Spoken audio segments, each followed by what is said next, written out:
भीड भार माया साक्षी आम्ही नेणो भीड भार माया साक्षी आम्ही नेणो भीड भार माया साक्षी आम्ही नेणो भीड भार माया साक्षी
आम्ही सेवक झालो तुमच्या लागलो निज चरणा अहो स्वामी तुकया देवा यावरी न करावा अभेद सहज लीळे उदकी वह्या तुम्ही रक्षील या निज सत्ते अहो स्वामी तुकया देवा यावरी न करावा अभेद निळामुळे धराल हाती तरी द्याल मती निरुपमा अहो स्वामी तुकया देवा यावरी न करावा अभेद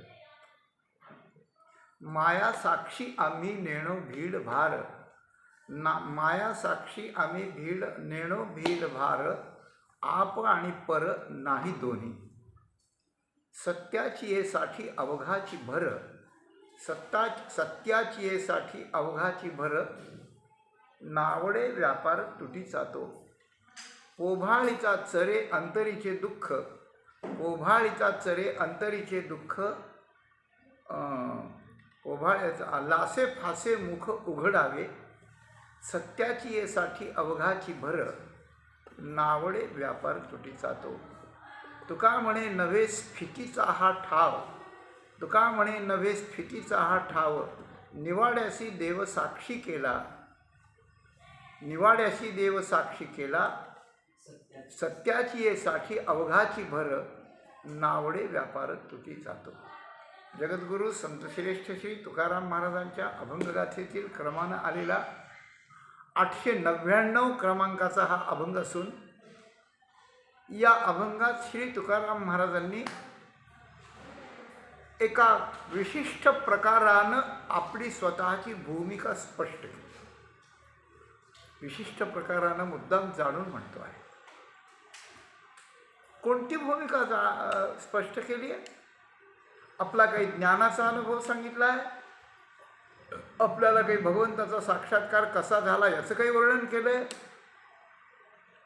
काही लोकांना काही उपदेश यातून सांगितलाय, काय नेमकं सांगितलंय, आम्ही कसे आहेत म्हणून सांगितलं?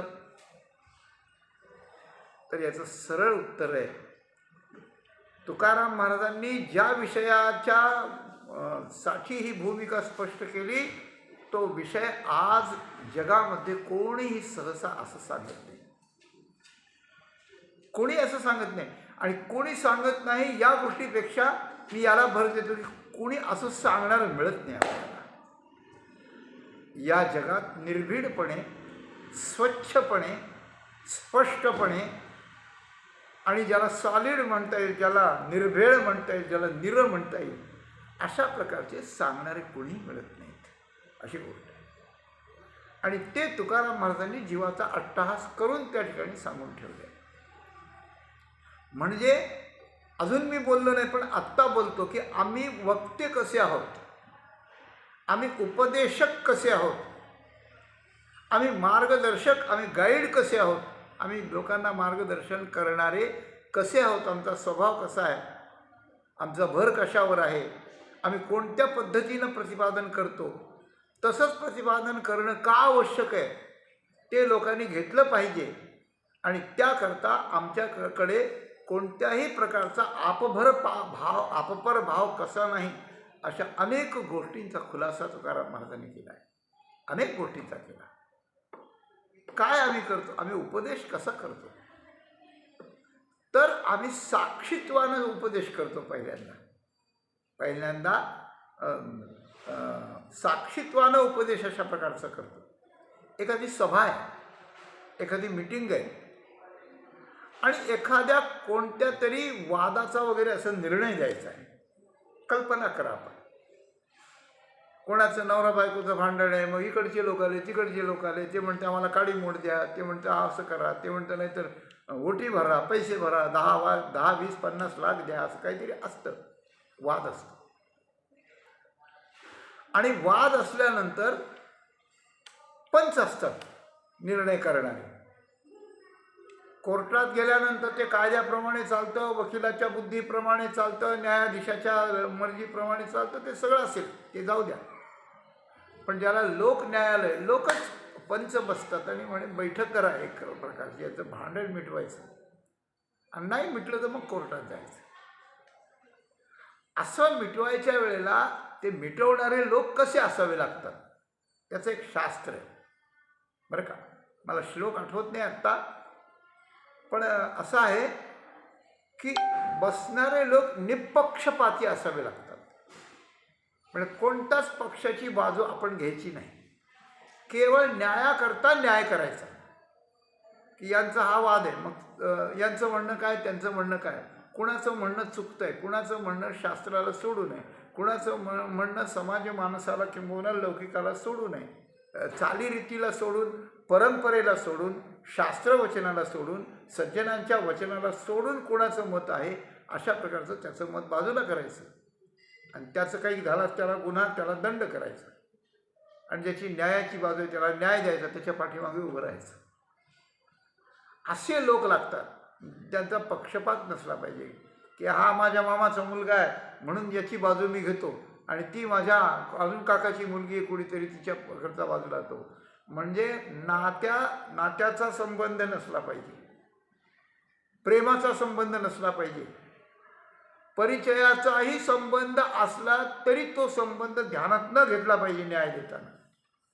एक वाक्य नीट लक्षात ठेवा. नात्याचा संबंध नसला पाहिजे, प्रेमाचा संबंध नसला पाहिजे, व्यवहारात एकमेकाचे उपकार, त्यांनी फार उपकार केले बाबा म्हणून असा न्याय त्याच्यासारखा देणं आलं आपल्याला, असं नाही पाहिजे.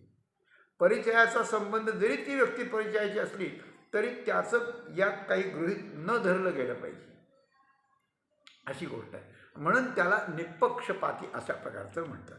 हां, पक्षपात नसला पाहिजे. आणि पक्षपात नसून अशा प्रकारचे 3, 5 किंवा 7 अशा प्रकारचे विषम संख्येतले पंच पाहिजे. 2 आणि 4 नाही. 4 म्हणले इकडं 2 इकडे 2 झाले तर कोणाचं नाही देणार. पण 3, 5, 7 पाहिजे, म्हणजे विषम संख्या पाहिजे. म्हणजे दोन्हीकडे जर 2 झाले निर्णय देण्याचे तर एकीकडे 3 होतील, इकडे 2 येतील, असं.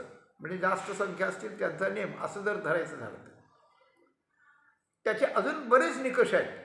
परंतु मुख्य निकष हे आहेत की पक्षपात नसला पाहिजे, कोणत्याही प्रकारच्या कारण त्याच्यात नसलं पाहिजे, केवळ वाद म्हणजे वाद, न्याय म्हणजे न्याय आणि निवाडा म्हणजे निवाडा असं त्या ठिकाणी असलं पाहिजे. आणि अशा प्रकारची न्यायदेवता जर तिथं असेल तर त्या ठिकाणी लोकांचा विश्वास असतो आणि लोक असं म्हणतात की तुम्ही जे सांगाल ते आता प्रमाण आहे, तुम्ही जे सांगाल ते प्रमाण आहे. मग मग तो न्यायाधीश ठरतो. म्हणून मग मोठे मोठे सुप्रीम कोर्टाचे जे हे न्यायालय असतात ते 5-5 न्यायाधीशांचं, 3-3 न्यायाधीशांचं पीठ असतं. आणि मग कोणी कोणतं हे करायचं. जसा राम मंदिराचा न्याय 5ही यांनी न्यायाधीशांनी एकच दिला अशी गोष्ट आहे. तर हे उत्तम गोष्ट आहे. पण कमीत कमी 3-2 किंवा 2-1, 4-3 अशा प्रकारचे व्हावे. तात्पर्य असं आहे की न्याय देणाऱ्यावर खूप मोठी जबाबदारी असते. आणि आज विचार केला तर परमार्थाच्या साधनेकरता, मनुष्यदेहाच्या सार्थकतेकरता, परमार्थाच्या प्राप्तीकरता, भगवंताचं प्रत्यक्ष दर्शन घडण्याकरता, मनुष्यदेहाचं सार्थक होण्याकरता जी संत मंडळी आहेत त्यात सर्वमान्य असलेले जगद्गुरू तुकाराम महाराज आहेत. आणि त्यांना आता मराठी भाषा असल्यामुळे मी म्हणतो की सगळ्या महाराष्ट्रानं त्यांना आपला मार्गदर्शक म्हणून निवडावं आणि निवडलेला आहे. प्रत्येकाच्या अंतःकरणात श्रद्धेचं स्थान आहे की एखाद्याने म्हणलं अहो असं नाही, तुकाराम महाराजांचं हे प्रमाण बघा, तुकाराम महाराज असं म्हणतात, मग काही नाही, मग कान धरून लोक जागेवर असतात. तुकाराम महाराज म्हटल्यावर मग ते सुप्रीम कोर्टच झालं ते, अशी गोष्ट आहे. म्हणजे ज्यांनी आपल्या वैकुंठ गमनानंतर 300, 400, 450 काय जेवढं काळ झाला असेल तेवढ्या काळात येणाऱ्या सगळ्या लोकांचा इतका विश्वास संपादन केला आहे की आमच्या कल्याणाचं ते जे सांगतील ते आमच्या कल्याणाचं, आणि जे नाही सांगतील ते नाही, अशी गोष्ट आहे. बाकी कोणी काही सांगून कसं सांग, अशी गोष्ट आहे. इतकी योग्यता नंतर कमावली आहे. तर इतकी योग्यता त्यांच्यानंतर त्यांच्या वाङ्मयाने करावी. मी म्हणतो तुकाराम महाराज आम्ही दृष्टीने नाही पाहिले, आम्ही त्यांच्या सान्निध्यात नाही राहिलो, ते असतानाही नव्हतो. आणि आम्ही असं कदाचित म्हणू की ते असताना त्यांच्या सान्निध्यात जे लोक असतील ते फार भाग्यवान असतील, नाही का. आणि मी कशाला बोलू, तुकाराम महाराज म्हणतात धन्य म्हणविल इहलोकी लोका, भाग्य आम्ही तुका देखील.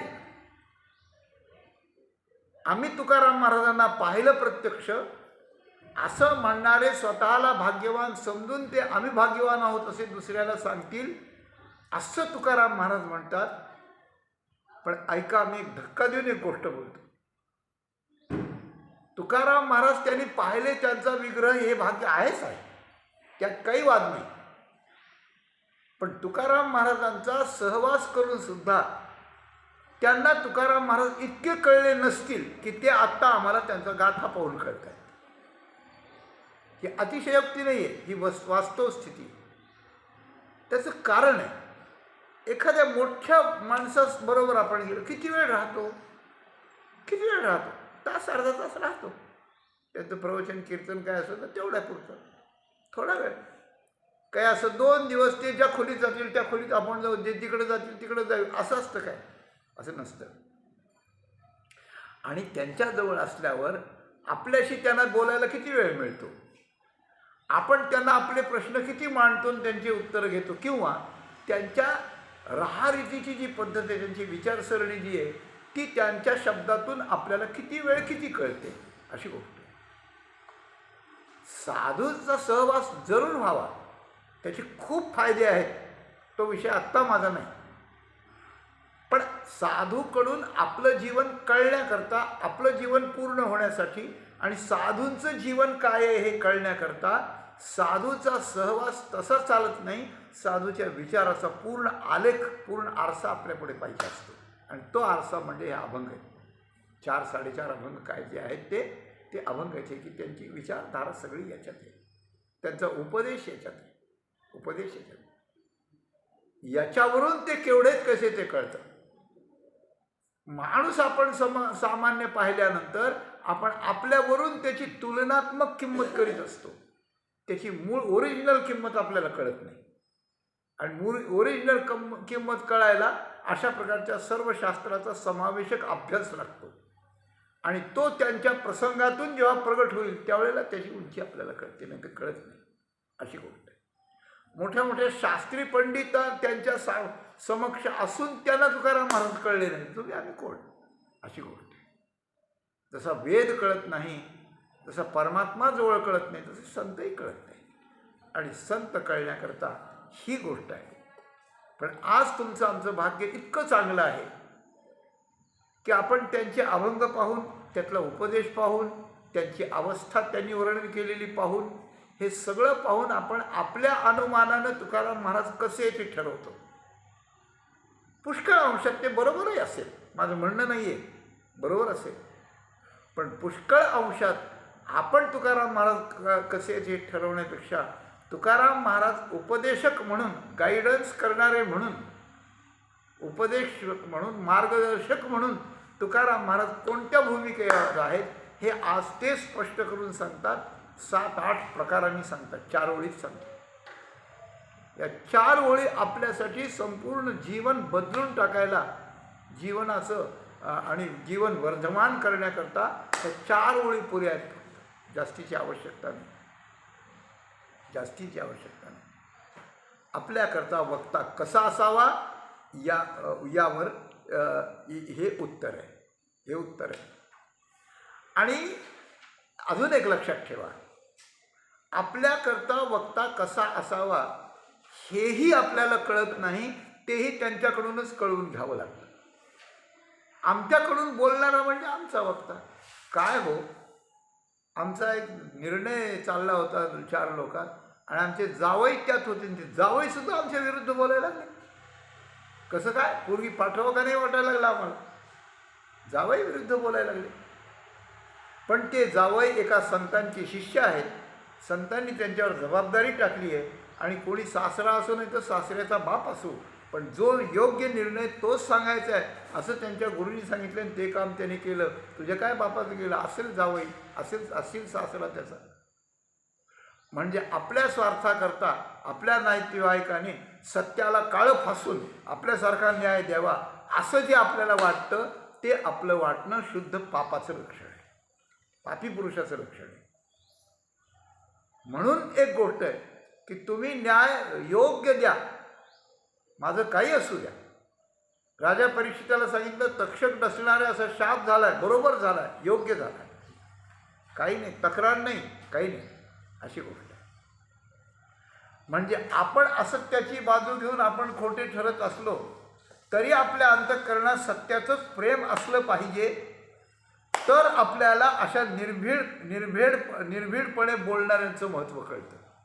नाही तर कळत नाही. आपण स्वार्थी असलो आणि आपण काहीतरी करून ठेवलं आणि आपल्या नात्यातला विरुद्ध निकाल द्यायला लागला म्हणून आपली तडफड व्हायला लागली, ही तडफड काही कामाची नाही, कामाची नाही, अशी गोष्ट आहे. म्हणून न्यायानं बोलणाऱ्या साधूला दुसऱ्याची भीड आणि दुसऱ्याचा भार दबाव सहन होत नाही किंवा त्याने करू नये. अशा प्रकारचं वागायचं असलं तरच न्यायालयात जाऊन उभं राहावं, नाही तर राहू नये, अशी गोष्ट आहे. श्रद्धे डोंगरेजी महाराज एक गोष्ट सांगत होते बरं का. काय झालं या न्यायाच्या बाबतीत, त्यांनी गोष्ट सांगितली की एक हंस असा उडत उडत चालला होता आणि चालता चालता संध्याकाळ झाली. त्याचं घर खूप लांब आहे असं त्याला वाटलं. आपण पोचणार नाहीत आता रात्री, कुठंतरी मुक्काम करावा. पण त्याने एक पक्ष्याचं घरटं पाहिलं. त्या घरट्यात गेला तो हंस की रात्री जागा मिळेल का म्हणून. पण ते योगायोगानं होतं कावळ्याचं घर, कावळ्याचं कोपटं होतं ते. त्याने म्हटलं आता कावळा कांढरा, हा पांढरा, हंस कावळा काळा, याची हंसी नाही बरोबर होती. दोघंही पती पत्नी होते. आणि तो गेला कावळ्याला विचारलं. कावळा बोलला राहा आता रात्रीवर, आलात तर राहा, तुम्ही माझे अतिथी आहात. आता कावळ्याची संगती हंसाला करावी लागली. तो राहिला त्याच्या ह्याच्यात, तो राहिला, त्याची पत्नी राहिली. सकाळी जाऊन कावळे दादा येतो बरं, धन्यवाद तुम्हाला, असं तो म्हणत होता. तर तो कावळा म्हणाला, येतो, पण तुम्ही दोघं कसे काय चालला? तुम्ही एकट्यानेच जायचं म्हणे, दोघांनी नाही कधी. ही हंसी ही माझी आहे म्हणाली, ही नाही, तुमची नाही आहे, ही माझी आहे. आता तो म्हणाला, मी पांढरा, ते काही नाही, ही हंसीन माझी आहे, तुम्ही एकटे आहेत, एकटे निघून जा. जाता का नाही बोला. काय करावं? मग त्या हंसानं एका कोर्टात केस दाखल केली की माझी हंसीने ठेवून घेतली आहे, माझी पत्नी आणि पत्नीचं अपहरण केलं आहे. न्यायाधीशाने पाहिलं, केस चालू झाली, वकील दिले दोघांनी. न्यायाधीश निकाल देऊ लागला, बोर्डावर केस आली, पुढच्या तारखेला निकाल जाहीर झाला, अमक्या तारखेला. जाहीर झाल्यानंतर कोर्टात नसताना घरी जाऊन तो कावळा भेटला त्या न्यायाधीशाला आणि कावळ्यांनी सांगितलं की न्यायाधीश साहेब, न्याय तुम्हाला माझ्यासारखा द्यावा लागेल. न्यायाधीश म्हणला, अरे तिथं गेल्यावर कायद्याचे पुस्तक आहे, तिथं सगळं. नाही, तुम्ही माझा, तुम्हाला मी फार मोठं धन देईन म्हणे. न्यायाधीशानं कोणत्याही लाचेला बळी पडायचं नसतं, म्हणजे भीडभाड बाळगायची नसते, हा मुद्दा यायचे. न्यायाधीश म्हणा, नाही बाबा, मी पैसे घेत नाही, मी असा लाचार नाही आहे म्हणे. तेव्हा तो कावळा म्हणला, मी तुम्हाला पैसे नाही देणार, मी असं काही तुम्हाला देईन की तुम्हाला जगातलं ते कुणीच देऊ शकणार नाही. बस थोडंसं कुतूहल वाटलं त्या न्यायाधीशाला. म्हणे, तू काय देशील मला? तर म्हणे, तुमचे वडील कुठे आहेत, तुमचे आजोबा कुठे आहेत, पणजोबा कुठे, सगळे मरण पाहिले म्हणे, मेले सगळे, मरण पावले.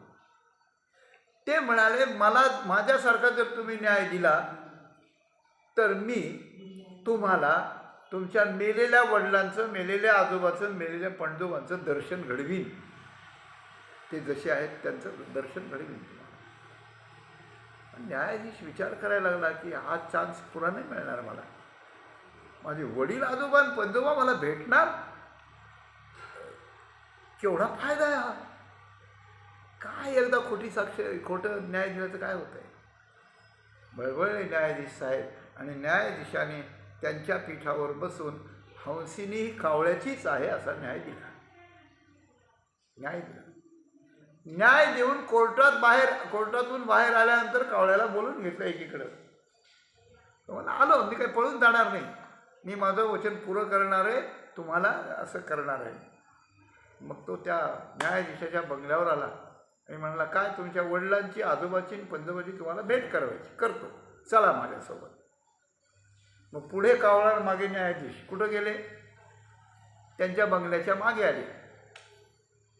एक छाती इतका, डोक्या इतका याचा उकिरडा पडला होता, सगळ्या घाणीचं साम्राज्य होतं. तिथं त्या न्यायाधीशाला नेलं आणि कावळ्यांनी त्यातल्या एका किड्याला चोच लावली आणि म्हणाले, हे तुमचे बाप.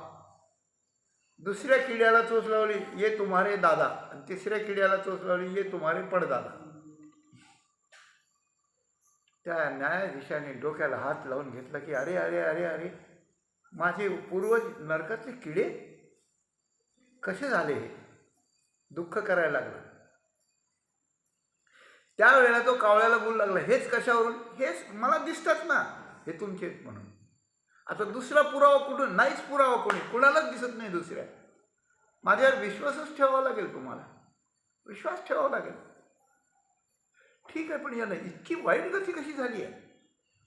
मी इतका न्यायाधीश असून. तेव्हा त्या कावळ्यानं सांगितलं, साहेब खरं सांगू का, हे तुमचे पडदादा, म्हणजे ज्यांचा पणतू, ज्यांचा नातू आणि ज्यांचा मुलगा हा अशा प्रकारचा खोटा न्याय देऊ शकतो की हंसिनी कावळ्याची म्हणून धादांत दिसत असताना, याची जात त्याची जात दिसत असताना ही याची असा खोटा न्याय देतो, त्याचे पूर्वज नरकात नाही पडले तर काय करतील, कुठे जातील? खोटा न्याय देणाऱ्याला काय असा न्याय मिळत असतो काय? असे त्याची काही स्वर्गाला जात असतात काय? लटके म्हणती त्यांचे पूर्वज नरकात जाती, आम्ही लटके न बोलू वर्तमान खोटे, असं त्या ठिकाणी नामदेव महाराजांनी म्हटलं. लटके म्हणती त्याचे पूर्वज नरकात जाती. तात्पर्य काय आहे की न्यायाधीश असला तर न्याय देणाऱ्याला किंवा उपदेश करणाऱ्यावर आणि एक जबाबदारी आहे. जबाबदारी आहे की त्यानं सत्य बोललं पाहिजे, सत्य बोललं पाहिजे. म्हणून तुकाराम महाराज एवढे मोठे मार्गदर्शक ठरले, जगद्गुरू ठरले. त्याचं इंगित, त्याचं वर्म कुठे कुठे आहे याचं हे सगळे त्या अभंगात आपलं मांडलेलं आहे. तर ते म्हणतात, मायासाक्षी आम्ही नेणो भीड भार. आम्ही मायासाक्षी आहे. मायासाक्षी म्हणजे काय? मायेनं हे जग निर्माण केलं आणि ही माया जगाला नाचविते, जीवाला माया नाचविते, जीवाला खरं कळू देत नाही, खोटं खरं वाटविते, खरं खोटं वाटविते, विषयासक्त बनविते, विकारी बनविते आणि त्याला जन्ममरणाचं आणि नरकादिकांचं दुःख भोगविते. ह्या मायेची आम्ही साक्षी आहोत. आम्हाला माया दिसते, आम्हाला माया कार्य जगत दिसतं, आम्हाला मायेनं अंकित केलेला जीव दिसतो आणि ती त्याला कसे नाचविते आणि ते कसे नाचतात आणि ते कसे अधोगतीला येतात हे सगळं आम्ही अंतर्दृष्टीने पाहत असतो. माया काय करते हे पाहतो. नामदेव महाराज, माया विघ्ने भ्रमला खरे. माया विघ्न करते माणसाला, भ्रमला खरे म्हणता मी माझेनी घरे. हे घर माझे, हे हा मी आहे, ही माझी पत्नी, ही माझी मुलं आहे. हे मायाचे खेळच आहे आणि यामुळे जीव वाया जातो. म्हणजे माया विघ्न करते. तर आम्हाला माया दिसते. माय राणी मी पतिव्रता शिरोमणी ज्ञानदेव निरंजनी क्रीडा करी, ज्ञानेश्वर माऊलींनी म्हटलंय. माया दिसते. वेद व्यासांना नारदांच्या कृपेनं माया दिसली.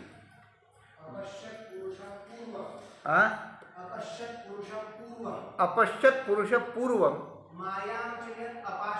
मायांचे ये अपाश्रयात.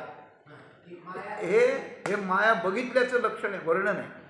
प्रथम स्कंदात आहे ना, भागवताच्या प्रथम स्कंदात वर्णन आहे की वेदव्यासांनी माया पाहिली, ज्ञानेश्वर माऊलींनी माया पाहिली. पतिव्रता मी शिरोमणी, माय राणी मी पतिव्रता शिरोमणी, ज्ञानदेव निरंजनी क्रीडा करी, पती जन्मला माझे उदरी. हा अभंग आहे.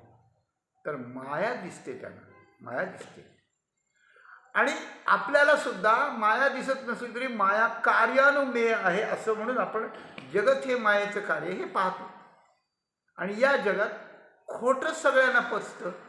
लटके ते रुचे, काय साच कोणाही न पचे. लोकांना खोटं आवडतं की खरं आवडतं सांगा ना तुम्ही. लोकांना म्हशीचं जर्सी गाईचं दूध आवडतं, गावरान गाईचं दूध आवडत नाही लोकांना. खरं का खोटं बघा. हे मायेचं लक्षण आहे ना, मायेचं लक्षण. त्या मायेचे आम्ही साक्षी आहोत. म्हणजे ती माया काय करते हे आम्हाला दिसतं. ते जे करते ते विकार असत्य ते दिसतं. त्याच्यात जे फसवले गेले ते जीव दिसतात. आणि त्यामुळे जीव परमेश्वराचा अंश असून सुद्धा तो किती नरकाच्या घाणेरड्या गोष्टी भोगतो. आता सांगितलेल्या गोष्टीप्रमाणे या सगळ्याचे आम्ही साक्षी आहोत, सगळ्यांचे आम्ही साक्षी आहोत. म्हणून आम्हाला जर देवानं जीवाच्या कल्याणासाठी उपदेश करण्याकरता प्रतिनिधी म्हणून पाठवलंय तर आम्हाला या लोकांची भीड ठेवून चालत नाही. भीड ठेवून चालत नाही. न्याय देणारा आणि उपदेश करणारा हा आपला नातेवाईक आहे म्हणून याच्यासारखं बोलावं, गोड गोड बोलावं आणि गोड गोड बोलावं. तर म्हणून आम्ही भीड नाही, भार नाही. आम्ही नेणो भीड भार. भीड म्हणजे एखाद्याचा एक प्रेमाचा किंवा एक दबाव की याने आपल्याला उपकार केला, बाबा हा गरीब माणूस आहे, बाबा याच्या मनाला काय वाटेल बुवा आपण असं खरं बोललं तर, म्हणून खरं बोलायचं सोयच नाही जगात असं माणसं म्हणतात की यांच्यामुळं आम्हाला आपण कसं बोलावं खरं. असं नाही. तुकाराम महाराज निर्भीड आहे, निर्भीड म्हणतात त्याला, निर्भीड. आणि भीड न धरण्याचं कारण मनुष्य निर्भय असावं लागतं. परिणामाचं काही नाही अशी गोष्ट आहे. देवाला सुद्धा भीड ठेवावी लागते. भीडानं बोले पुंडलिकासी, उभा मर्यादा पाठीशी. पण संत भीड ठेवत नाही. भीड आणि एक भार. भार म्हणजे ओझं. दुसऱ्याचं पुढिलांचे ओझे ज्ञानेश्वरी बोलते. पुढिलांचे ओझे जरी आपुला माथा घेईजे तरी कान दाटीजे सांगे कान दाटीजे धनुर्धरा. म्हणून पुढच्याचं ओझं घ्यायचं नाही. आणि आपणही ओझ्याने दाटायचं नाही एक. आणि भार शब्दाचा दुसरा अर्थ आहे की कोणाची आपल्याला भीड पडते. हे मेहुणीचा मुलगा आहे हो, तिला काय वाटल असं म्हणून ही भीड झाली. आणि पुढाऱ्याचा मुलगा आहे हो, याचा असा न्याय दिल्यावर त्याचा बाप आपल्याला ठेवील का, हा भार झाला. दबाव, प्रेशर अशा प्रकारचा. तर तुकाराम महाराज देवाचा सुद्धा भार घेत नाही. एकदा तुकाराम महाराजांना म्हणलं यानं तुम्ही संत म्हणा, आणि ते संत नव्हते. तुकाराम महाराजांनी करीशी ते देवा करी माझे सुखे, परी मी त्यासी मुखे न म्हणे संत. माझं काय वाटोळं करायचं तू कर, पण ज्याला राज्यन द्रव्यन अर्जन करायचंय ते संत नाही. संताच्या लक्षणाला 100 मुलं मारले वसिष्ठांचे विश्वामित्रांनी, पण जोपर्यंत त्यांचा अधिकार सिद्ध नाही झाला तोपर्यंत त्यांनी ब्रह्मर्षी पदवी डिग्री नाही दिली. अशी गोष्ट, डिग्री नाही दिली. हे सत्याचं लक्षण आहे. म्हणून गंमत आहे की भीडही नाही आणि भार नाही. आम्ही कळतच नाही आम्हाला भीड भार. म्हणून न्यायाधीशांनी कोणाला भेटायचं नसतं. न्यायाधीशांनी फार लोकात वावरायचं नसतं. एक मॅजिस्ट्रेट न्यायाधीश होते, नगरला आम्ही होतो तेव्हा एका कार्यक्रमात. त्याला आवड होती, या भजन पूजनाची आवड होती. आणि ते म्हणाले कीर्तनाला येतो, मी येत असतो, मला आवडतं, मी येतो. मग त्याला म्हणलं तुम्ही या, आम्ही तुमच्या बैठकीची व्यवस्था करतो, कीर्तनाला बसण्याची व्यवस्था करतो न्यायाधीश म्हटल्यावर. ते म्हणले नाही मला जमणार नाही ते, कारण मी आलो हे कुणालाही कळलं नाही पाहिजे. मी साध्या वेशात येईन, कुठेतरी बसेन, ऐकेन आणि संपण्याच्या अगोदर थोडंसं निघून जाईल. योग्य भूमिका होती त्यांची. कारण माणसात मिसळायचं, परिचय वाढवायचा, मग कुणीतरी म्हणायचं, काहीतरी म्हणायचं, अशी गोष्ट आहे. तेव्हा गंमत अशी आहे की भिडेला पडायचा सारखी परिस्थितीच होऊ द्यायची नाही. म्हणून मोठ्या माणसाने खूप जपून अशा प्रकारचं राहायचं. तेव्हा सांगण्याचं कारण असं की भीड नाही आणि भार नाही. माया साक्षी आम्ही नेणो भीड भार. आणि त्यामुळे आम्हाला ही भीड भार ठेवायची नाही, भीड आणि भार ठेवायचा नाही. म्हणून ही गोष्ट आमच्या मनात आधी तयार करावी लागते. बोलताना जर न्यायाचं बोलायचं असलं तर त्या 2 व्यक्ती ज्या वादातल्या आहेत त्यांच्याविषयी मनात ते तयार करावं लागतं. मनात काय तयार करावं लागतं, आप आणि पर नाही दोन. जे वादाचे लोक आहेत 2, त्यांच्या अंतःकरणात जर, त्यांच्याबद्दल अंतःकरणात जर आपल्यात असं तारतम्य ठेवलं की हा आपला माणूस आहे, हा दुसऱ्याचा आहे, हा आपला आहे, हा दुसरा आहे, पण न्याय कसा द्यायचा, मग न्याय नीट देता येणार नाही ना. म्हणून आपल्या अंतःकरणात कुणाच्या तरी बद्दल आपलेपणा आणि कुणाच्या तरी बद्दल परकेपणा हा भाव न आला पाहिजे, ही गोष्ट. आता कसं आहे, एक बाजू अशी आहे की संत सगळ्यांनाच आपलं म्हणतात बरं का. जगदाकारी झाली सत्ता, वारुणी गेली पराधीनता, पुढे काय हो, अवघे आपुलेची आता. हे सगळे माझे आहेत, हा समाज माझा आहे, हे वारकरी माझे आहेत, हे वैष्णव माझे आहेत, हे सगळे माझे. अरे सगळं जगच माझे यांना, एक राष्ट्र नाही सगळं जग, हे विश्वाची माझे घर ऐसी मती दयाची. विश्वच माझं घर आहे. तर याचा अर्थ असा आहे की तुम्ही माझे आहात, पण माझ्या घरी या, चहा पाणी करा, दूध घ्या, जेवा, विश्रांती करा, पण इथे या न्यायाच्या पीठावर मी जोपर्यंत आहे ना तोपर्यंत तुम्ही माझे नाही तर परके पण नाही. तुम्ही कोण आहे मला माहिती नाही, अशी गोष्ट आहे. म्हणून सगळ्यांना आपलं म्हणता येत नाही न्यायाच्या पीठावर. आणि एकाला आपलं म्हटलं की दुसऱ्याला परक म्हणावं लागतं, आणि आपलं परक म्हटलं की न्याय देता येत नाही. आणि न्याय नाही देता आले तर त्या न्यायाधीशाचं तोंड काळं झाल्याशिवाय राहत नाही. आपल्याला सांगितलेल्या दृष्टांताप्रमाणे त्याचे पूर्वज नरकात जातात, अशी गोष्ट. याला काय करावं, याला काय करावं तर परब्रह्म जसं तटस्थ आहे ना त्याप्रमाणे संत कोणाही विषयी आपला भाव नाही, परका भाव नाही, तटस्थ भूमिका आहे. अंतःकरणाची भूमिका तटस्थ आहे. न्यायाची जी प्रक्रिया आहे ती निर्दोष आहे, अगदी वेदशास्त्राप्रमाणे न्याय आहे. आणि न्याय देताना आपला परका म्हणून चुकीचा न्याय कधीही दिला जाणार नाही. म्हणून आम्ही मायासाक्षी आहोत. आम्हाला आपलं आणि परक हे दोन्ही नाही.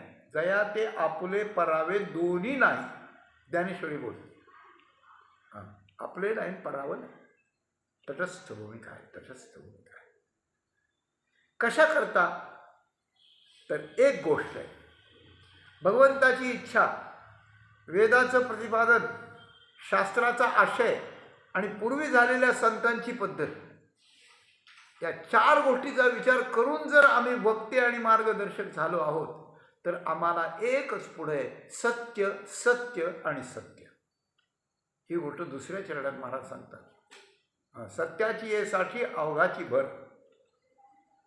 आमचा भर म्हणजे आम्हाला मान्य आहे ते सत्य आहे. जगातलं जे सत्य आहे ना, चिरंतन सत्य आहे, अप्रतिम सत्य आहे की जे आपल्याबरोबर येतं. खोटं ते आपल्याला दुःख देऊन जातं किंवा आपल्याला फास्यात किंवा नरकात पाडून जातं. आणि सत्य आपल्याबरोबर येतं. ज्याप्रमाणे धर्मराजांनी शेवटपर्यंत ते कुत्रं नेलं स्वर्गापर्यंत, अशी गोष्ट आहे. ती परीक्षा पाहिली होती त्यांची, तर सत्याची कास नाही सोडली. असं तर या सत्यावर भर आहे. अंतःकरणात आधी सत्यावर भर, सत्याची आवड असावी. एका ठिकाणी एक व्यक्ती अंत्यवस्थ होती, काही दिवसांचीच होती. भेटायला जाणं झालं आणि त्या व्यक्तीबद्दल खूप प्रसिद्ध व्यक्ती होती, चांगल्या मार्गावर चालणारी होती, मार्गदर्शन करणारी होती. मग त्यांच्याशी बोलणं चाललं. माणसं प्रश्न विचारत होते की काय तुम्ही चांगलं केलं, सगळं हे केलं, ते केलं, ते केलं. तेव्हा त्या माणसाने एक गोष्ट बोलला. लोक म्हणतात चांगलं केलं, पण मी चांगलं केलं असेल असं मला वाटत नाही. माझ्याकडून काही वाईटही घडलं असेल. लोकांना आपल्याला जितकं कळतं तितकं लोकांना कळत नाही. पण एक मात्र मी सांगतो म्हणे की मी आयुष्यात कधीच खोटं बोललो नाही. सगळ्या लोकांनी त्यांना नमस्कार केला की हे तारेवरची कसरत आहे, सतीचं वाण आहे. आयुष्यात कधीच खोटं बोललं नाही. हा एक प्रामाणिक माणूस जर कॉन्फिडन्सली सांगू शकतो तर त्याच्यासारखा श्रेष्ठ दुसरा कोणाने त्याला साष्टांग नमस्कार करावा.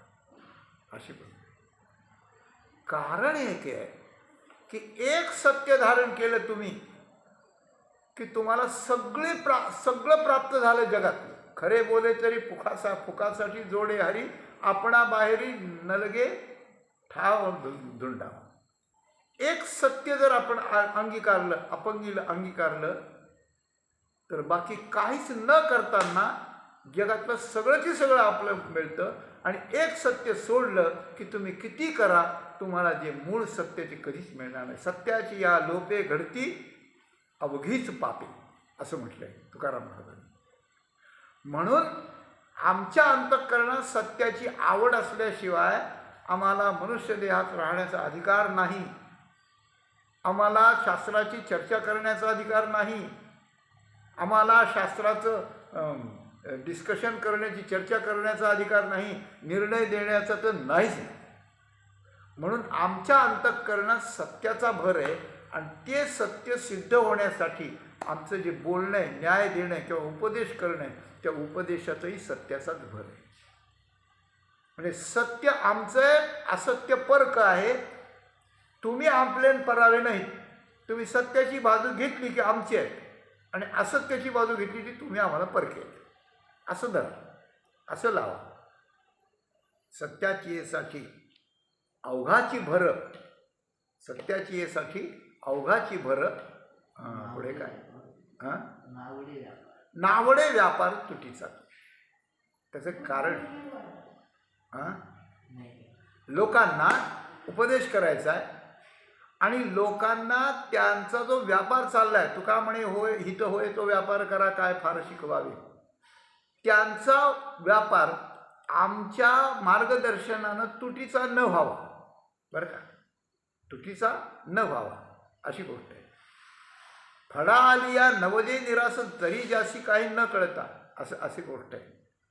म्हणून अशा प्रकारचा उदीम आम्ही करू की ज्याला कधीच तूट येणार नाही. तूट 2 प्रकारची. एक मुद्दलात तूट आणि एक व्याजात तूट. म्हणजे फायदा झाला नाही तर इन्कम म्हणजे व्याजाची तूट झाली, आणि जे भांडवल होतं ते भांडवलही खलास झालं तर भांडवलाची तूट झाली. आणि या दोन्ही तुटी आम्ही लोकांच्या होऊ देत नाही. त्याच्याकरता सत्यावर आमचा भर आहे. माया साक्षी आम्ही भीडभाड का ठेवीत नाही, तर आमचा सत्यावर भर आहे हे त्याचं कारण. आणि सत्यावर भर का आहे, तर आम्ही ज्यांना मार्गदर्शन करतो त्यांचा तुटीचा व्यवहार झालेला आम्हाला खपत नाही. आणि अशा प्रकारचा तुटीचा न होणारा व्यवहार फक्त आम्हीच सांगतो. थोडं धाडस करून बोलतो. वेदही असं सांगत नाही. वेदही तुटीचा व्यवहार सांगतो. वेद ज्या ठिकाणी स्वर्गाचं प्रतिपादन करतो त्यावेळेला तो तुटीचा व्यवहार सांगतो. त्या स्वर्गातून खाली व्हायला यावं लागतं ते तो सांगत नाही, त्या प्रकरणात सांगत नाही, पुढं सांगतो तो. इथं वेदाला कमी नाही ठरवायचं. पण वेदावर इतका विश्वास ठेवता येत नाही जितका संतावर ठेवावा लागतो, ठेवला जातो, ठेवणं आवश्यक असतं. त्याचं कारण आहे, वेद जे प्रकरण सांगेल त्या प्रकरणात जे आहे ते सांगेल.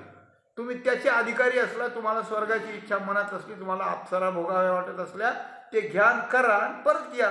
वेदाचं काय गेलं. पण संत तसं नाही.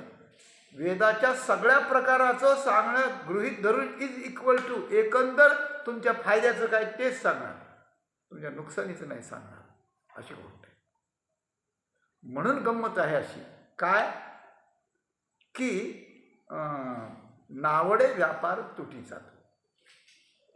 तुटीचा व्यापार म्हणजे काय, तर तुटीचा व्यापार म्हणजे एक भांडवल आहे मनुष्यदेह, स्थिर भांडवल मनुष्यदेह, खेळतं भांडवल भगवंताचं नाम आणि भक्ती मुख्य. मग त्याच्यात योग आला, ज्ञान आलं, कर्म आलं, सगळं आलं. पण भगवंताची भक्ती, भगवंताचं ज्ञान, नामस्मरण हे चालतं भांडवल. मग नरदेहाचं स्थिर भांडवल प्राप्त करून घेऊन आणि साध्य काय मिळवायचं, काय मिळवायचं, परमात्मा तत्व, सत्य, सत्यम परं धीमहि, ते मिळवायचं. तर मनुष्य देहाचं भांडवल आणि भक्तिज्ञानाचं भांडवल, या दोन भांडवलावर तुम्हाला परमात्मा मिळाला पाहिजे. हा एकंदर व्यापाराचा एक ग्राफ आहे, आराखडा आहे. यात जर तुम्हाला मनुष्यदेह मिळून पुन्हा जर नरकाला जावं लागलं, तुमचं मुद्दलं गेलं, व्याज गेलं, सगळंच गेलं. यात नरदेह घेऊन तुमची थोडीफार साधना केली आणि पुन्हा जर नरदेहच मिळाला तर तुमचं मुद्दल जतन झालं, पण लाभ नाही मिळाला. काही लाभ मिळाला नाही. तुम्हाला नरदेह मिळाला आणि तुम्ही स्वर्ग कमवला आणि कल्पपर्यंत भोग भोगले, तुमचा फायदा झाला, पण मुख्य फायदा नाही झाला, तुमचा गौण फायदा झाला, थोडा झाला साईडचा, पुन्हा तो फायदा संपणार आहे. तुटीचाच व्यापार झाला. म्हणजे तुम्ही नरकाला गेलात, मनुष्यदेहाला आलात किंवा स्वर्गाधिकांना गेलात, तरी तुमचा व्यवहार तुटीला झाला.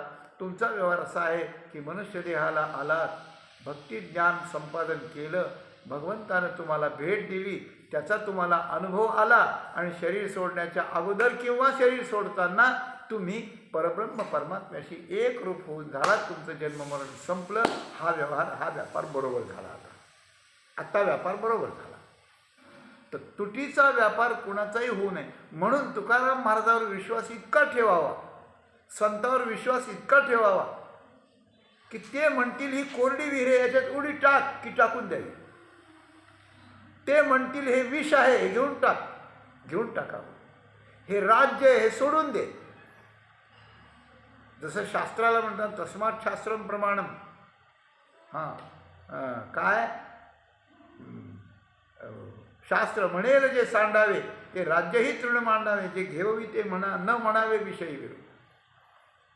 म्हणून शास्त्राची आज्ञा, वेदाची आज्ञा, त्यापेक्षा संतांची आज्ञा, ही आज्ञा आपल्याला काही विचार न करता ती पालन करायची. त्याचा विचारच करायचा नाही. पालन केल्यानंतर आपल्याला फळच पुढे येतं, विचाराची गरज नाही, आणि विचारही येतो, सांगितला जातो दुसऱ्याला. तो तात्पर्य असं आहे की आम्ही तुटीचा विचार होऊ देत नाही, तुटीचा व्यापार होऊ देत नाही.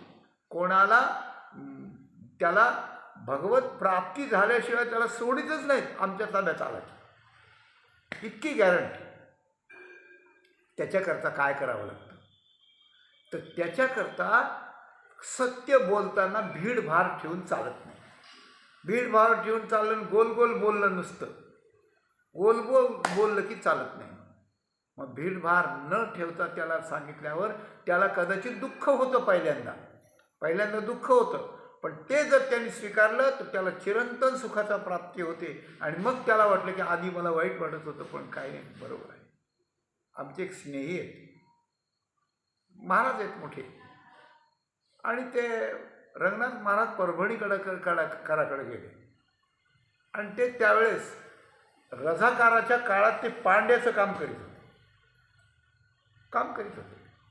आणि सगळे समरी पावर होता त्यांचा सगळा. मग लोकांनी सांगितले आमकं काम करतात. मग ते त्यांच्या असं बोलले की अरे तू इतक्या चांगल्या कुळात चांगल्या जन्माला आला आणि असलं काम करतो. अरे तू शास्त्र शिकलं पाहिजे, तू गाथा पाठ केला पाहिजे, तू ज्ञानेश्वरी पाठ केला पाहिजे, काय करतो असं खूप बोलले ते. कोण? रंगनाथ महाराज परभणी. आता हे अधिकारी साहेब होता, याला कोणाचं बोलणं, तो असा त्याचे डोळे लाल झाले पण काही बोलला नाही. आणि बाहेर आल्यावर त्या ज्यांनी कीर्तनाला नेलं त्यांना बोलवून घेतलं. म्हणे मूर्खांनो, मला त्या बुवाकडे कशाला उभं केलं, तुम्ही माझा अपमान केला, तुम्हाला शिक्षा केली पाहिजे, असं बोलायला लागले. बरं का, असं बोलायला लागले.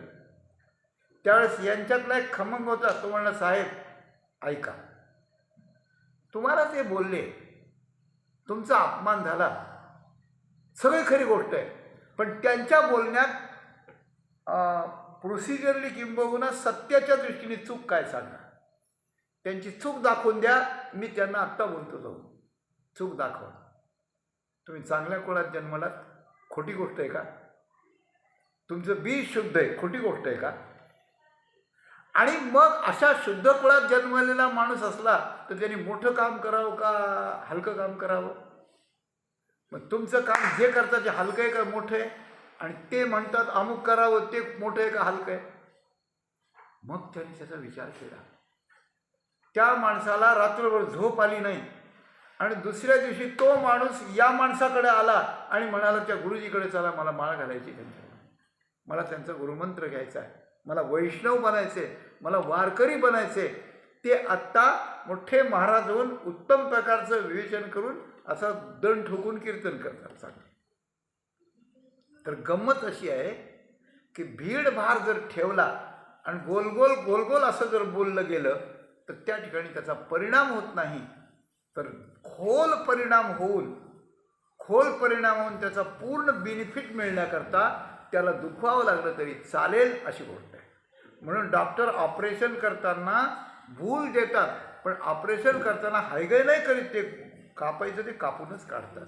याकरता तुकाराम महाराजांनी तिसऱ्या चरणात एक दृष्टांत दिला आहे. पोभाळीता चरे अंतरीचे दुःख, लासे फासे मुख उघडावे.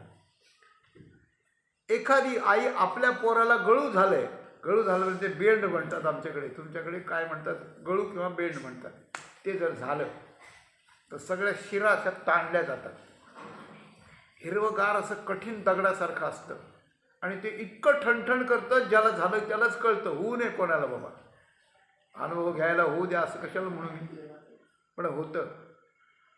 आणि ते जर म्हणेल की याला धक्का लावायचं नाही, याला हात लावू नका, फार वेदना होतात, आणि त्या पोराची आई पण बरं जवळ येऊ नको त्याला धक्का लागल, मग त्याला दुखेल. असं जर बाहेरचा धक्का नाही लागू दिला तर ते गळूचं जे दुःख आहे ते आत चरत चालतं. इन्फेक्शन असतं ते एक प्रकारचं, आणि ते झालेलं इन्फेक्शन हाडामांसात त्याने त्या ठिकाणी आत हे करून रक्त मांसाला ते नासवितं आणि भयानक वेदना देतं. त्याकरता त्याला एक केमिकलनं, त्याला औषधानं पिकवावं लागतं, किंवा त्याला लासे फासे मुख उघडावे. थोडं पिकलं की त्याचं तोंडाला फोडावं लागतं सुईनं, आणि हळूहळू बाजूने दाबून त्यातली घाण काढावी लागते. त्यावेळेला त्या मुलाला किंवा ज्याला झालंय त्याला प्राणांत वेदना होतात, पण त्या वेदना पुढच्या सुईच्या असतात. मग ते केल्यानंतर त्याला औषध वगैरे लागल्यानंतर मग त्याला आराम पडतो आणि त्याचं दुखणं हळूहळू बरं होतं, नासलेलं रक्त शुद्ध होतं. आणि ते नाही झालं तर त्याच्यात गँग्रीन होण्याची शक्यता असते. आणि त्याच्यात जर मनुष्य प्रकृतीनं चांगला नसला तर तो जाऊ पण शकतो. तर पोंभाळीचा चरे, त्याला अंधारलं गोंधारलं, त्याला हे केलं, त्याला हे करू नका ते करू नका असं जर पोंभाळलं म्हणजे चोंभाळलं म्हणजे गोंजारलं, अंधारलं गोंजारलं, हे सगळे मराठीतले गोल शब्द आहेत. त्याला जर पोंभाळलं चोंभाळलं किंवा अंधारलं गोंजारलं तर ते अंतरीचे दुःख वाढे अंतरीचे दुःख, ते चरत चालतं. म्हणून त्याला लासे फासे उकळावे, त्याला धक्के देऊन, त्याला दाबून, त्याला हे करून, त्याला चिरून कापून त्याला बाहेर काढायचं ते सगळं अगोदर. त्याप्रमाणे समाज मानसामध्ये, समाजाच्या अंतःकरणामध्ये घाणेरड्या विषयाची आसक्ती, पैशाकरता असलेला लोभ, त्याच्याकरता खोट्या नाट्य करण्यात आलेल्या गोष्टी, त्यात एकमेकाच्या बोलण्यातलं खोटं, वागण्यातलं खोटं, मनातलं खोटं, कपट, मत्सर, भेद, त्यात राजकारण, त्यात नोकरीतल्या धंद्यातलं, त्यात व्यापारातलं खोटेपण, असं सगळं मायेच्या नटनाच्याखाली खोटं नाटं चाललंय. हेच या जगाला झालेलं गळू आहे. आणि हे काढण्याकरता आम्ही त्याचं लासेफासे मूठ उघडण्याकरता, म्हणजे सत्य त्यांच्यापुढे ठेवण्याकरता आलो, म्हणून लासेफासे उघडावे. अशा प्रकारचा आमचा उपदेश करण्याचा, आमचा ज्ञान देण्याचा हा जो धंदा आहे, आमचं जे करिअर आहे, आमचा जो व्यवसाय बिझनेस आहे आमचा हा, की आम्ही लोकांना नीट करून लोकांना आणि त्या ठिकाणी सुखाच्या साम्राज्यावर नेऊन बसवू. त्याच्याकरता थोडं ऑपरेशन करावं लागतं आम्हाला. त्याला काय करावं? आणि आमचं हे सगळं करणं आम्हाला प्रसिद्धी मिळवण्याकरता नाही, आम्हाला पैसा मिळवण्याकरता नाही, आमचा मोठेपणाने वाहवा व्हावी, आमची मिरवणूक निघावी असं नाही, आमची कीर्ती नाही झाली तरी चालेल. तुका म्हणे नव्हे स्फितीचा ठाव नाही. ज्ञानेश्वरीमध्ये 2 लक्षणं सांगितले. एक अज्ञानी मूर्ख माणसाचं लक्षण आहे आणि एक ज्ञानी पुरुषाचं लक्षण आहे. अज्ञानाचं एक लक्षण आहे काय? करी तेतुले मोहरा स्फितीसाठी असं म्हणलं. काय पहिल्यांदा मी विसरलो तसं. असू द्या आता. तर जितकं तो करतो तो स्फितीच्या मोहरा म्हणजे आपली प्रसिद्धी होईल याच्यावर दृष्टी ठेवून त्या ठिकाणी करीत असतो, अशी गोष्ट आहे. आणि ज्ञानाचं लक्षण आहे की तो प्रसिद्धी करता त्या ठिकाणी काही करीत नाही, करू नेणे स्फितीसाठी असं म्हटलं. तर अशा प्रकारानं आमचा हा व्यवहार, तुका म्हणे नव्हे स्फितीचा हा ठाव. आमच्या इथं स्फिती म्हणजे प्रसिद्धी, कुठे बोर्ड लावावेत, कुठं जाहिरात करावी, कुठे भोंगा फिरवावा, हे फार मोठे आलेत, हे असं करतात, हे असे आश्वासक आहेत, विश्वासक आहेत, हे असे नाही. आमची प्रसिद्धी काही अशा तुकाराम महाराजांची प्रसिद्धी आता त्यांच्या या सत्यामुळे झाली. सत्याचा विश्वास पटला की लोक प्रसिद्धी करतात. पण त्यांच्या वेळेला काहीही नव्हतं. तुकाराम महाराज कोणी वेडा तुकाच म्हणत होते. आता काय करावं, बोलू नये असं, अशी गोष्ट आहे. म्हणून अशा प्रकारचा स्फितीचा व्यवहार आमचा नाही आहे. तुका म्हणे नव्हे स्फितीचा हा ठाव. इथे प्रसिद्धीसाठी ठिकाणच नाही आहे. मग काय, निवाड्याशी देव साक्षी केला. माया साक्षी म्हणून अभंगाची सुरुवात झाली आणि निवाड्याशी देव साक्षी केला शेवट. मायेच्या साक्षीनं आम्ही हे करतो आहोत, मायेला बघून. पण आम्ही जो उपदेश करतो तो खरंच सत्याला लागून आहे काय, तो खराच भीडभाड न ठेवता आहे काय, तो खराच योग्य आहे काय, तो खरा शुद्ध आहे काय. आम्ही हा उपदेश करतो, धंदा करतो उपदेशाचा, पण हा खरा आहे का खोटा आहे, आणि शुद्ध आहे का अशुद्ध आहे याचा निवाडा करायला आम्ही देवाला साक्षी ठेवतो. देव याचा निवाडा करतो आणि देवानं याचा निवाडा केलेला आहे. अनेक ठिकाणी असे प्रमाण आहेत आपल्याला देण्यासाठी. तर देवाला निवाडा करायचा आहे म्हणून तुकाराम महाराजांनी उपदेश करावा त्या उपदेशाप्रमाणे आपण वागावं आणि त्या वागण्याचा सगळा एकंदर परिणाम म्हणून देवानं आपल्याला काय फळ द्यायचं ते द्यावं. हा देवाचा निवाडा आहे. हा देवाचा निवाडा आहे. आणि देवानं आम्ही आमच्या वैकुंठवासात होतो, आम्ही वैकुंठवासी आलो याची कारण अशी, तिथून देवानं आम्हाला हा उपदेश करण्याला पाठवलं आहे. आणि आम्ही केलेला उपदेश जे मानतात आणि जे बाळगतात त्यांना काय द्यायचं ते देव देतो. आणि आम्ही केलेल्या ज्याला उपदेश आम्ही करतो, जो उपदेश आमचा मानतो त्याला देव एकतर निरंकुशात तृप्ती किंबहुना जीवनमुक्ती तरी देतो. सायुज्याची चाड असली तर ते देतो. तर सेवा म्हणलं की त्याला भक्ती प्रेम देतो. तिसरं काही देत नाही. तिसरं काही दिलं तरी तुटीचा व्यवहार आहे. ह्या दोनच फायद्याचे व्यवहार आहेत. एक भक्ती प्रेम मिळावं किंवा जीवनमुक्त अवस्था प्राप्त व्हावी. हे देव त्यांना देतो. म्हणजे देव निवाडा करतो. म्हणून देवाला आम्ही निवाडा ठेवला आहे अशी गोष्ट. आम्ही उपदेश करतो, न्याय देव देतो. आणि जे आमच्या पक्षाला येऊन आमचा उपदेश घेऊन जीवनात वागतात ते त्यांना देव जवळ घेतो असा याचा अर्थ आहे. या सगळ्या अभंगाचं तात्पर्य इतकं आहे की तुकाराम महाराजांची उपदेश करण्याची जी भूमिका आहे ही भूमिका अशी आहे की त्यात एक साध्य आहे सत्य. सत्यावर अवघा भर आहे. म्हणून त्याचाच उपदेश करतात. आणि ते करताना कोणाची भीड आणि कोणाचा दबाव हे अजिबात सहन करीत नाही. आणि हे करीत असताना लोकांना दुःख झालं तरी त्याची भीड बाळगत नाहीत. कारण ते दुःख चरतं त्या बेंडाचा गळूचा दृष्टांत दिल्याप्रमाणे. म्हणून त्या ठिकाणी हे असं आम्ही करतो. लोकांना दुःख झालं तरी त्याने ते सहन केलं पाहिजे आणि आमचा उपदेश घेऊन तुटीचा व्यापार न होता हा झाला पाहिजे. आणि याचा निवाडा देव शेवटी करील. या 4 गोष्टी महाराजांनी सांगितल्या. या 4 गोष्टीचा विचार आपण ऐकताना जरी नसला केला तरी नंतर जरूर करावा. आणि आपल्या जीवनात आपण सत्याचा लोप करून किती खाली चाललो आहोत याचाही विचार करावा. सत्याच्या महत्त्वाचा विचार करावा. आणि सत्य म्हणजे काय आहे हे अशा महात्म्याकडून ऐकण्याचा विचार करावा. आणि त्याच्यावर आपलं जीवन सोडून देऊन सत्याची कास पकडून खोट्याचा पूर्ण निराश करून या अंतिम सत्याला किंवा अंतिम सत्याच्या प्राप्तीला प्राप्त होऊन आपली जीवनयात्रा सफल करावी. हा तुकोबारायांचा संदेश अतिमोलाचा आपल्यापुढे ठेवून झालेली सेवा प्रभूंच्या आणि माऊलींच्या चरणी समर्पण करून इथेच आपण त्याला पूर्ण विराम देऊ. धन्यवाद.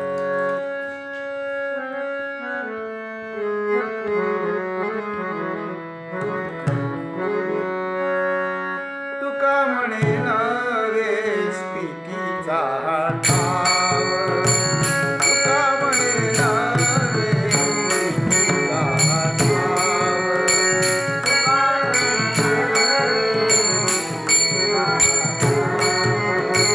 तुका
भगवान की जय, मौली ज्ञानेश्वर महाराज की जय, जगद्गुरु तुकाराम